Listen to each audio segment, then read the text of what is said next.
Hello students, welcome to my English class. 2021 সালের মাধ্যমিক পরীক্ষার্থীদের জন্য আমরা যে রায় ও মার্টিন মাধ্যমিক প্রশ্নবিচিত্রা কাম টেস্ট পেপার বইটা থেকে মডেল কোশ্চেন পেপার নিয়ে আলোচনা করি, আজ আমরা তার মডেল কোশ্চেন পেপার 13 নিয়ে আলোচনা করব। চলো দেখি তার মধ্যে কি কোশ্চেন দেওয়া আছে। দেখো, read the passage carefully and answer the questions that follow. এই প্যাসেজটা পড়ে নিচে প্রশ্নগুলির উত্তর দাও। Father had a brother and a sister. He had quarreled with his brother and left home.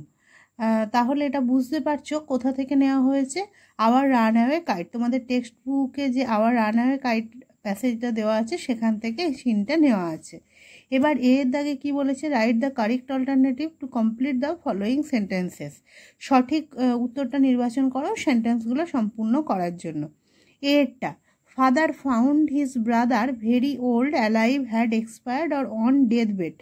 বাবা দেখলো তার ভাইকে, কি দেখলো, খুব বৃদ্ধ, অ্যালাইভ মানে জীবন্ত, হ্যাড এক্সপায়ার্ড মানে মারা গেছে, অন ডেথবেড মানে মৃত্যুশয্যায়।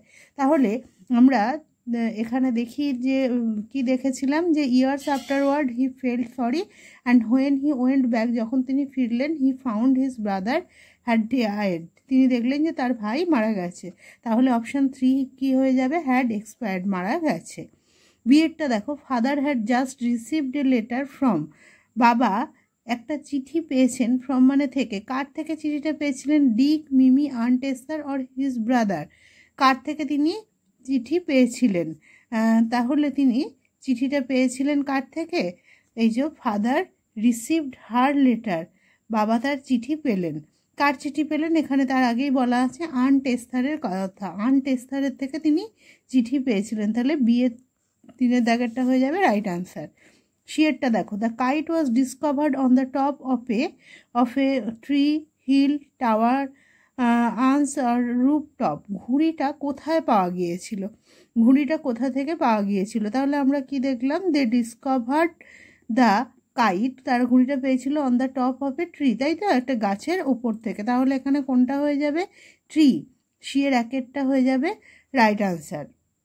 এরপরে দেখো ডিএরটা, দ্য কাইট ওয়াজ প্যাচড উইথে, ঘুড়িটা আটকানো হয়েছিল কি দিয়ে, মানে সারাই করা হয়েছিল, কার্ড, লেটার, পিকচার আর এনভেলপ, তাই তো। তাহলে ঘুড়িটা কি দিয়ে আটকানো হয়েছিল বা কি আটকানো দেওয়া ছিল, ঘুড়িতে কি দিয়ে সারাই করা হয়েছিল, একটা চিঠি দিয়ে, তাই তো আমরা জানি।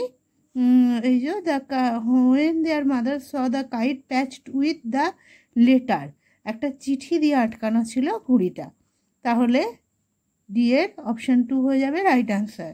Father had quarrelled with his, বাবার সাথে ঝগড়া হয়েছিল কার, ফাদার, মাদার, ব্রাদার আর সিস্টার, কার সাথে ঝগড়া হয়েছিল, he had quarrelled with his brother, তার ভাইয়ের সাথে তাহলে তার ঝগড়া হয়েছিল। ইয়ের 3 হয়ে যাবে রাইট আনসার। এরপরে দেখো বিয়ের দাগে কি বলেছে, আনসার দ্য ফলোয়িং কোশ্চেন্স, মানে নিচের প্রশ্নগুলির উত্তর দাও। দেখো একেরটা, বিয়ের একেরটা, where did aunt Esther live, where মানে কোথায়, কোথায় আন্ট এস্থার বাস করতেন। তাহলে আমরা দেখো এখানে দেখতে পাবো যে আন্ট এস্থার কোথায় বাস করতো, এমনিতে এখানেই দেওয়া আছে, এই যে হু সি ওয়াজ, তাহলে এখানে আন্ট এস্থারের কথা আগে বলা হয়েছে। Their letter father had just received was from his sister aunt Esther, mother of Dick and Mimi. She was a widow, তিনি ছিলেন একজন বিধবা। Who lived hundreds of miles inland, তিনি মূল ভূখণ্ডের কয়েকশো মাইল ভিতরে বাস করতেন। তাহলে হোয়ার ডিড আন্ট এস্থার, তাহলে উত্তরটা তোমরা কিভাবে লিখবে, আন্ট এস্থার যেহেতু ডিড আছে, মেন ভার্ব মানে লিভ, তার পাস্ট টেন্স করবে লিভড। তাহলে আন্ট এস্থার লিভড, তারপর বাকিটাই যে লিভড আছে হান্ড্রেডস অফ মাইলস ইনল্যান্ড, এভাবে উত্তরটা লিখবে। দেখো আমি লিখেছি, একবার দেখে নাও। এভাবে আন্ট এস্থার লিভড, বাস করতো হান্ড্রেডস অফ মাইলস ইনল্যান্ড।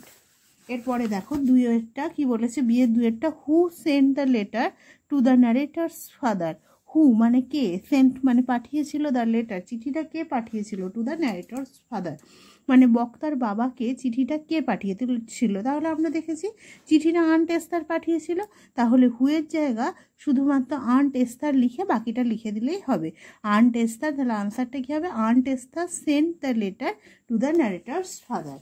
আমি লিখেছি, একবার দেখে নাও, aunt Esther sent the letter to the narrator's father.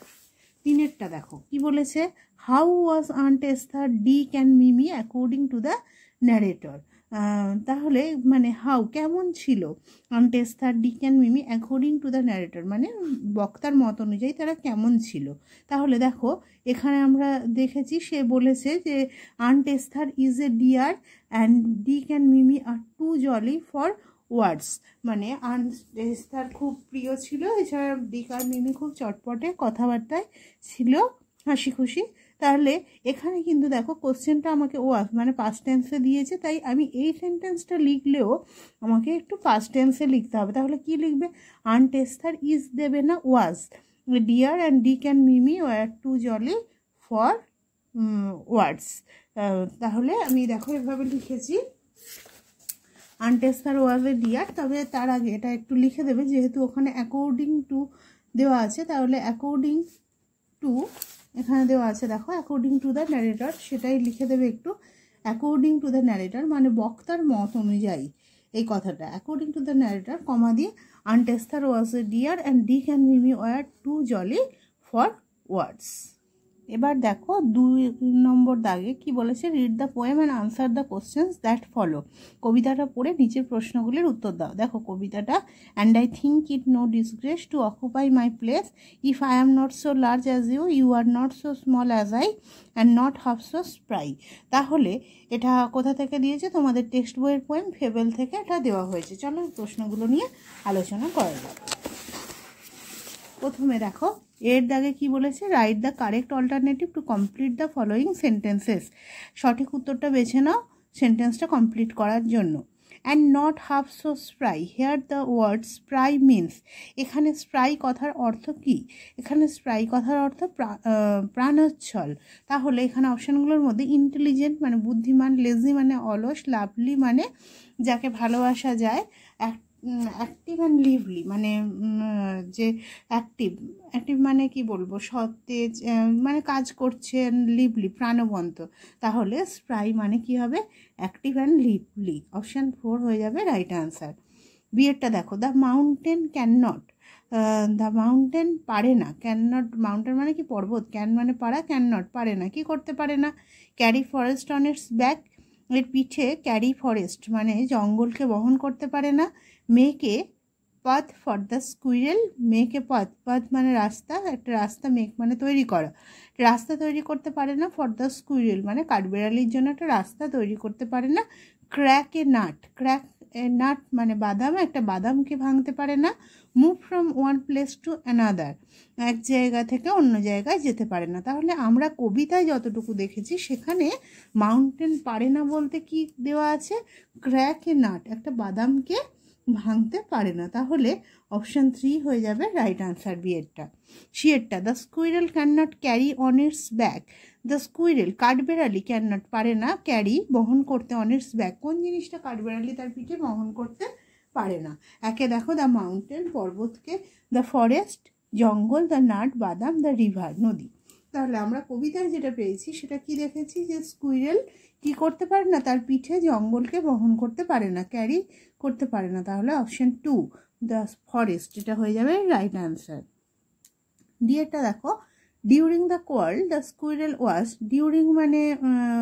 During the quarrel মানে ঝগড়া চলাকালীন, দ্য স্কুইরেল ওয়াজ কাঠবেড়ালি ছিল কেমন, অ্যাসেমড মানে লজ্জিত, ইন্ডিগন্যান্ট অ্যাট দ্য মাউন্টেন, ইন্ডিগন্যান্ট মানে ক্রোধান্বিত বা রাগান্বিত, অ্যাট দ্য মাউন্টেন পর্বতের প্রতি রাগান্বিত, অ্যাংরি উইথ হিমসেলফ নিজের প্রতি মানে রাগান্বিত, আনঅ্যাসেমড অফ হিজ স্মলনেস, আনঅ্যাসেমড মানে অলজ্জিত মানে তার লজ্জা নেই কোনো, অফ হিজ স্মলনেস তার এই ক্ষুদ্রত্ব নিয়ে, সে যে ছোট এ বিষয়ে সে লজ্জিত নয়। তাহলে আমরা কি দেখেছি, ঝগড়ার সময় স্কুইরেল বলেছে সে তার নিজের প্লেস নিয়ে, সে যে প্লেসটা অকুপাই করে সে বিষয়ে সে লজ্জিত নয়। তাই option 4 unashamed of his smallness সেটা হয়ে যাবে রাইট আনসার। এরবার বিয়ের দাগে দেখো, complete the following sentences with information from the text থেকে তথ্য নিয়ে এই সেন্টেন্সটা কমপ্লিট করো। বিয়ের একেরটা, all sorts of things and weather, সমস্ত ধরনের থিংস জিনিস এবং ওয়েদার কি হবে, বাকিটা লিখতে হবে। দেখো তারপরে তোমরা একটু টেক্সট বইটা খুলে নাও, must be taken in together to make up a year, একসাথে নেওয়া দরকার, অবশ্যই একসাথে নিতে হবে টু মেকআপ এ ইয়ার, একটা বছর তৈরি করতে। এরপরে দেখো দ্বিতীয়টা, the mountain can make, the mountain পর্বত ক্যান মেক বানাতে পারে, কি বানাতে পারে, কি করতে পারে, a very pretty squirrel track, একটা খুব সুন্দর স্কুইরেল ট্র্যাক মানে স্কুইরেলের রাস্তা বানাতে পারে, a very pretty squirrel track, এটাই এর আনসার। এবার 3 দাগে আনসিনটা দেখো কি বলেছে, read the following passage and answer the questions that follow. Statesman news service, Chennai, September 29। Tamil Nadu assembly speaker and senior AIADMK leader Mr. K. Kalimuthu took Chief Minister Ms. Jayalalitha's patent for mass marriage a step further by marrying off several species of animals in Baizar ceremony in the city yesterday. বলছে Tamil Nadu assembly মানে বিধানসভার speaker, Tamil Nadu বিধানসভার speaker এবং senior মানে প্রবীণ AIADMK leader নেতা mister কে কালিমুথু টুক chief minister মানে মুখ্যমন্ত্রী miss জয়ললিতার patent মানে হচ্ছে তার যে তপস্যা, তার যে ইচ্ছা for mass marriage, mass marriage মানে গণবিবাহ, মিস জয়ললিতার এই যে গণবিবাহের যে উদ্যোগ সেটাকে স্টেপ ফার্দার আরও একটা পদক্ষেপ এগিয়ে নিয়ে গেল by marrying of several species of animals, several species of animals মানে বিভিন্ন প্রজাতির প্রাণীদের মধ্যে বিবাহ দিয়ে, ইন বাইজার সেরেমনি একটা অদ্ভুত অনুষ্ঠানে, ইন দ্য সিটি ইয়েস্টারডে গতকাল শহরে একটা অদ্ভুত অনুষ্ঠানের আয়োজন করা হয়েছিল, যেখানে বিভিন্ন প্রজাতির প্রাণীদের মধ্যে বিবাহের আয়োজন করে তামিলনাড়ু অ্যাসেম্বলির স্পিকার এবং সিনিয়র AIADMK লিডার মিস কে কালিমুথু মুখ্যমন্ত্রী জয়ললিতার যে এই ইচ্ছা গণবিবাহের ইচ্ছা সেটাকে আরও এক ধাপ এগিয়ে নিয়ে গেল। The marriage of 18 pairs of animals including snakes, fishes, crows, ducks, parrots, donkeys, monkeys, crows, horses and lizards in proper Hindu tradition is supposed to bring peace, integrity and reigns to the state. বলছে marriage of 18 pairs of animals মানে 80 জোড়া পশুর 18 জোড়া পশুর বিবাহ, যেমন কি কি সেই পশুদের মধ্যে আছে সাপ, মাছ, কাক, ডাক, হাঁস, প্যারট, টিয়া পাখি, গাধা, ডনকি মানে গাধা, মাংকি বাঁদর, কাউস গাধা গরু, হর্স ঘোড়া এবং লিজার্ড মানে টিকটিকি, ইন প্রপার হিন্দু ট্র্যাডিশন যথাযথ হিন্দু ঐতিহ্য মেনে, ইজ সাপোজড মনে করা হয় যে এদের এই বিবাহ দিলে, বিভিন্ন প্রজাতির বিবাহ দিলে টু ব্রিং পিস, সেটা কি করবে, ব্রিংস পিস মানে শান্তি বয়ে আনবে, ইন্টিগ্রিটি মানে অখণ্ডতা বয়ে আনবে, and Reigns to the state এবং রাজ্যে বৃষ্টি হবে এর ফলে। দ্য ভেনু এ হল, ভেনু মানে স্থান, এই যে মাস ম্যারেজ বা গণবিবাহের আয়োজন কোথায় হয়েছিল, এ হল অ্যাট দ্য মাল্টি বিনায়গড় মানে গণেশ বলা হয়, বিনায়গড়কে গণেশকে ওখানে বিনায়গড় বলা হয়, মাল্টি বিনায়গড় টেম্পল মানে এই অনুষ্ঠানের ভেনু কোথায় হয়েছিল, স্থান কোথায় হয়েছিল, Malti Vinayagar temple. Wore a festive look with mandaps, চৈরানাম মানে পাম লিভ ডেকোরেশন, বলছে সেখানে একটা উৎসবের চেহারা নিয়েছিল, সেখানে মণ্ডপ তৈরি হয়েছিল, আর চৈরানাম মানে হচ্ছে খেজুর পাতার, পাম লিভ ডেকোরেশন খেজুর পাতা দিয়ে সাজানো হয়েছিল, অ্যান্ড দ্য ওয়ার্কস আর অন্যান্য কাজ। The preparation were fit for any social marriage, সেখানে প্রস্তুতি যে কোনো সামাজিক বিবাহের মতো করেই করা হয়েছিল। At least 100 people crowded the modest-sized hall to witness the mass wedding conducted by 48 priests who chanted the Vedas for the Chondi, the Vastu, the Ganapati and the Gaja Gamothi Osya Puja. বলছে এখানে at least মানে অন্তত পক্ষে 100 people crowded 100 লোক জড়ো হয়েছিল the modest sized হল এই সুসজ্জিত হলে, টু উইটনেস সাক্ষ্য থাকতে, দ্য মাস ওয়েডিং এই গণবিবাহের সাক্ষ্য থাকতে অন্তত 100 লোক হাজির হয়েছিল। কন্ডাক্টেড বাই 48 প্রিস্ট যেই গণবিবাহটা 48টা পুরোহিতের দ্বারা সম্পন্ন হয়েছিল, হু চ্যান্টেড, যারা উচ্চারণ করেছিল দ্য বেদাস, বৈদিক মন্ত্র ফর দ্য চণ্ডী, চণ্ডী দেবতার জন্য বৈদিক মন্ত্র আচরণ করেছেন। আর কোন কোন দেবতার জন্য?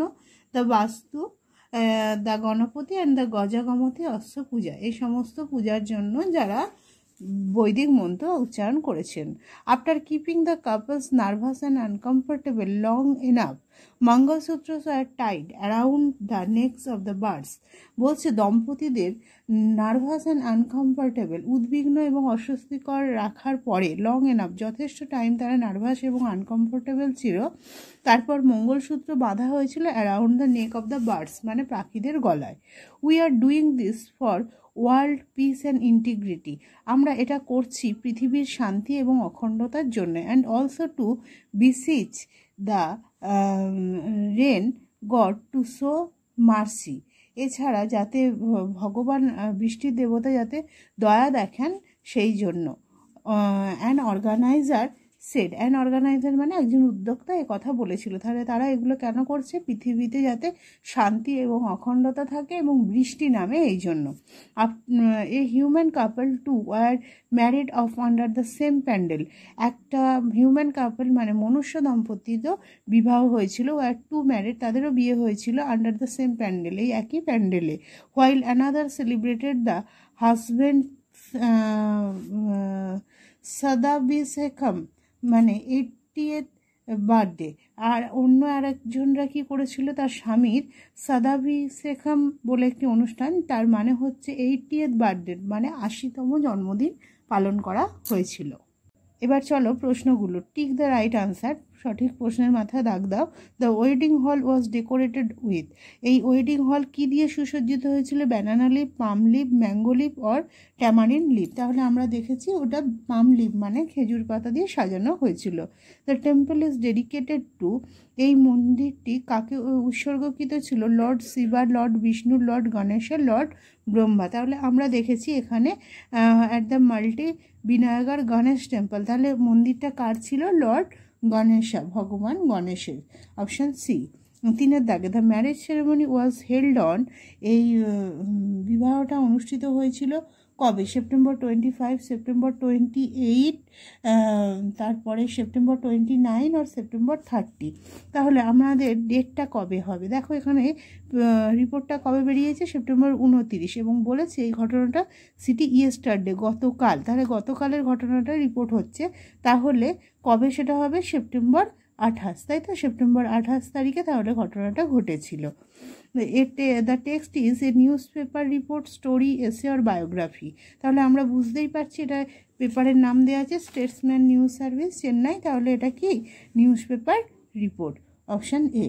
The mass wedding was conducted by, এই গণবিবাহটা অনুষ্ঠিত হয়েছিল 50, 47, 46 আর 48 প্রিস্ট। আমরা দেখেছি এখানে কন্ডাক্টেড বাই 48 প্রিস্ট, তাহলে option D 48 priest. The marriage was conducted by Hindu, Christian, Islam আর বুদ্ধিস্ট ট্র্যাডিশন, কোন ঐতিহ্য অনুসারে হয়েছিল? ইন প্রপার হিন্দু ট্র্যাডিশন, তাহলে অপশান এ হিন্দু হয়ে যাবে রাইট আনসার। এরপরে দেখো ট্রু হলে টি লিখবে এবং ফলস এবং সাপোর্টিং স্টেটমেন্ট দেবে। The marriage ceremony was held in Tamil Nadu, এই ম্যারেজ সেরেমনিটা, বিবাহের অনুষ্ঠানটা তামিলনাড়ুতে অনুষ্ঠিত হয়েছিল, তাহলে এটা কি হবে? ট্রু হবে। তাহলে বক্সে আমরা কি লিখব? ট্রু দেব, এবং সাপোর্টিং স্টেটমেন্ট এইটা লিখতে হবে, এই তামিলনাড়ু থেকে mass marriage step further by marrying off বলে পুরো ইয়েস্টারডে পর্যন্ত লিখতে হবে, যে তামিলনাড়ুতেই এই গণবিবাহের আয়োজন করা হয়েছিল। দ্বিতীয়টা, nearly 1000 people enjoyed the ceremony, প্রায় 1000 লোক এই অনুষ্ঠানটা উপভোগ করেছিল, তাহলে আমরা দেখেছি কি 100 লোক, তাহলে এটা ফলস হবে এফ। এবং সাপোর্টিং স্টেটমেন্টে কি দেবে? At least 100 people crowded the modest sized hall to witness the mass wedding, এতটা দেবে যে এই গণবিবাহ দেখতে অন্তত পক্ষে 100 লোক, 1000 লোক নয়। তারপরে 3টা দেখো, human couples are not part of the ceremony, মানে মনুষ্য দম্পতি এই অনুষ্ঠানের অংশ ছিল না, তাহলে এটাও কি হবে? ফলস হবে, কেননা একটা মনুষ্য দম্পতির বিয়ে হয়েছিল, তাহলে এটা হবে supporting statement. A human couple to are married of under the same pandal, এটা হয়ে যাবে সাপোর্টিং স্টেটমেন্ট। এবার দেখো সিএরটা, আনসার দ্য ফলোয়িং কোশ্চেন্স, নিচের প্রশ্নগুলির উত্তর দাও। একটা, why did the organiser arrange the mass marriage, কেন অর্গানাইজাররা, উদ্যোক্তারা এই মাস ম্যারেজের আয়োজন করেছিল? তাহলে কেন, এখান থেকে লিখতে হবে অ্যান অর্গানাইজার সেড, এই যে এখানে an organiser said we are doing this word, তাহলে তোমরা এভাবে লিখবে দ্য অর্গানাইজার অ্যারেঞ্জ, যেহেতু ডিড আছে, অ্যারেঞ্জ দ্য মাস ম্যারেজ, তারা এই গণবিবাহের আয়োজন করেছিল এবারে for world peace and integrity and also to beseech the den god to show mercy. এতটা কোনো ইনভাইটেড কমা দেবে না, যেহেতু তোমরা ইনডাইরেক্টে লিখছো। তাহলে আরেকবার দেখে নাও, the organiser arrange the mass marriage, এই গণবিবাহের আয়োজন করেছিল for world peace and integrity and also to beseech the rain god to show mercy, এটা হয়ে যাবে এর উত্তর। By whom the Vedas were chanted, এই বৈদিক মন্ত্র কাদের দ্বারা উচ্চারিত হয়েছিল? তাহলে 48 জন পুরোহিত। তাহলে এভাবে লিখবে the Vedas were chanted by 48 priest, PRIESTS, ব্যাস এটা হয়ে যাবে এর উত্তর। Who is the organiser of this mass marriage, এই গণবিবাহের আয়োজককে? তাহলে আমরা প্রথমেই দেখেছি এখানে, তাহলে হুয়ের জায়গায় এটা দেবো, তার পরিচয় দিয়ে Tamil Nadu assembly speaker and senior ADMK leader mister K Kalimuthu, এতটা হুয়ের জায়গায় এতটা, তার পরিচয় দিয়ে ব্যাস, is the organiser of this mass marriage, তিনি এই গণবিবাহের আয়োজক। Describe the mass marriage ceremony in short, এটা একটু ছোট করে বর্ণনা করতে হবে, এই মাস ম্যারেজ গণবিবাহের অনুষ্ঠানটা কি হয়েছিল, এটা তোমরা ওখান থেকে পড়ে একটু ছোট করে নিজেদের মতো গুছিয়ে লিখবে। এরপর দেখো সেকশন বিতে গ্রামারে বলছে write the correct alternative to fill in the blanks, ঠিক উত্তরটা বেছে নাও শূন্যস্থান পূরণ করার জন্য। He had seen is sing his older brother, সে তার বড় ভাইকে দেখেছিল, এটা এল্ডার হবে সম্ভবত, যাই হোক, তাহলে এটা কি হয়ে যাবে, হি সে দেখেছিল হিজ ওল্ডার ব্রাদার কি করতে, is catch his first herring, তার প্রথম হেরিং ধরতে, তাহলে এটা ক্যাচিং হবে। হোয়াইল, যখন হিজ প্যারেন্টস, তার বাবা মা, সার্কেলড অ্যারাউন্ড প্রাউডলি, যখন তার বাবা মা তার চারিদিকে গর্ব সহকারে ঘুরে বেড়াচ্ছিল গর্বের সাথে। এরপরে দেখো বিয়েরটা বলেছে আর্টিকেল প্রিপোজিশন, 5-এর এরটা বলেছে fill in the blanks with appropriate article and preposition, যথাযথ আর্টিকেল প্রিপোজিশন দিয়ে শূন্যস্থান পূরণ করো। Dash poor children had nowhere dash play, তাহলে the poor children had nowhere to play, এই গরিব বাচ্চাদের, বেচারা শিশুদের এখন আর কোনো খেলার জায়গা ছিল না, to play. The road was very dusty, রাস্তা ছিল খুব ধুলোময়, and full of hard stones and they did not like it, full of, তাহলে প্রথমেরটা দা, তারপর টু এবং তারপরটা হবে অফ। এরপর 5-এর বিয়ে দেখো rewrite the following sentences according to the instruction given brackets, যেমন বলা আছে সেভাবে করো। একটা, হি ক্যান হেল্প মি, সে আমার সাহায্য করতে পারে, he is the only man to do so, সে একমাত্র লোক যে এটা করার জন্য। জয়েন বাই ইউজিং ইনফিনিটিভ মানে টু দিয়ে জয়েন করতে হবে, তাহলে কি হবে উত্তরটা, he is the only man to do so, এটা করার জন্য, টু ডু সো তার মানে কোনটা, আমাকে হেল্প করা, তাহলে কি হবে উত্তরটা, he is the only man to help me. তারপরে দ্বিতীয়টা দেখো, he is too timid to protest, এটা কি বলেছে, অমিট টু, এই TOO2টাকে বাদ দিতে হবে, তাহলে দেখো TOO2 উঠে কি বসবে, show, he is so timid, এই টুটা উঠে হবে দ্যাট হি ক্যান নট, তাহলে উত্তরটা কি হয়ে যাবে, he is so timid that he can not protest. He is TOO2 এর জায়গায় শো বসিয়েছি, তাহলে হি ইজ সো টিমিড, এই TO2 উঠিয়ে দ্যাট হি ক্যান নট যা আছে তাই প্রোটেস্ট। এরপরটা, those who fight for freedom are respected, এটা কি বলেছে, রিরাইট ইউজিং নমিনাল কম্পাউন্ড দিতে হবে, এই those who fight for freedom এই পুরোটার জন্য একটা ওয়ার্ড আমাকে ইউজ করতে হবে, তারা যারা যারা লড়াই করে ফর ফ্রিডম স্বাধীনতার জন্য, তাদেরকে আমি কি বলবো একসাথে, ফ্রিডম ফাইটার্স, তাহলে উত্তরটা কি হয়ে যাবে, ফ্রিডম ফাইটার্স আর রেসপেক্টেড।